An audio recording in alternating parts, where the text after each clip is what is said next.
نہیں بھی نبی آیا ہوئے بعد از وصال توجہ ہے جی یہ کوئی آنکھیں کسے ویکھے کہ نہیں میں حوالہ دین لگا کتاب جمال الاولیاء اشرف علی تھانوی دی صفحہ نمبر 86-87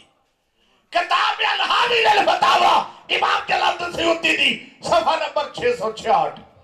حضرت عثمان نے غنی دی شہادت دا ویڑا شہادت دا دینے حضرت عبداللہ بن سلام حضرت عثمان غنی نو ملن واسطے گئے انہاں کہا مرحبا یا اخی او بھائی جان خوش آمدید انی رائیت رسول اللہ فی ہذہ الحوخہ میں عثمان غنی آندے نے میں ہونے نبی پاک نو ایس گڑی وچ ویکھے آقا نے منو پوچھے آتش ہوگا تینو تریتے نہیں لگی فقلتو نام یا رسول اللہ احسارو کا تینو قید کیتا ہے فقلتو نام یا رسول اللہ فَعَدْلَا لِي دَلْوَن نبی پاک نے میرے واسطے ایک ڈول لیاندہ فشرب تو ہوں میں پانی پیتا حتی وجد تو برتہا بین صدیہ و بین قطفیہ سونا جڑا پانی پیا کے گیا ہے میں او دی ٹھنڈ حالی تک اپنیاں چھاتیاں وچ بھی محسوس کرنا اپنے کندیاں وچ بھی محسوس کرنا اے بھاوے تھانوی لکھے اردو 86-87 صفحہ جمال الاولیاء دا پر میں دا عربی میں نو عربی ہر گل دی عربی پڑھن دا بڑا شوق ہے اور باحوالہ ہن میرے وقت توجہ کرے آلی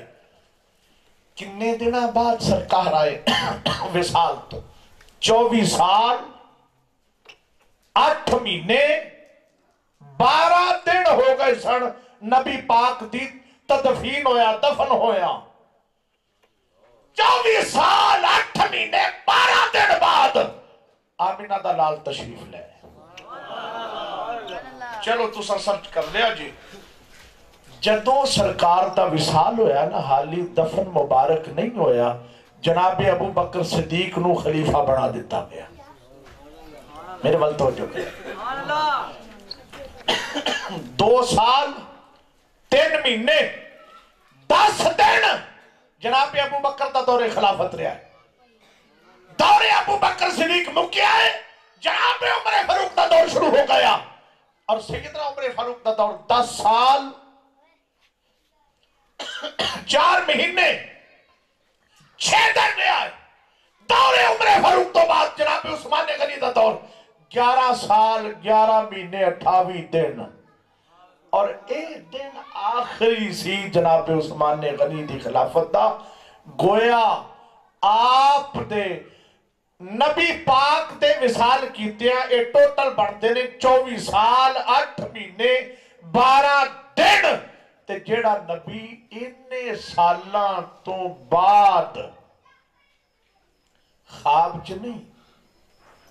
87 صفحہ جمال الاولیاء دا اشرف علی تھانوی آپ لکھتا ہے اندہ یہ خواب کی بات نہیں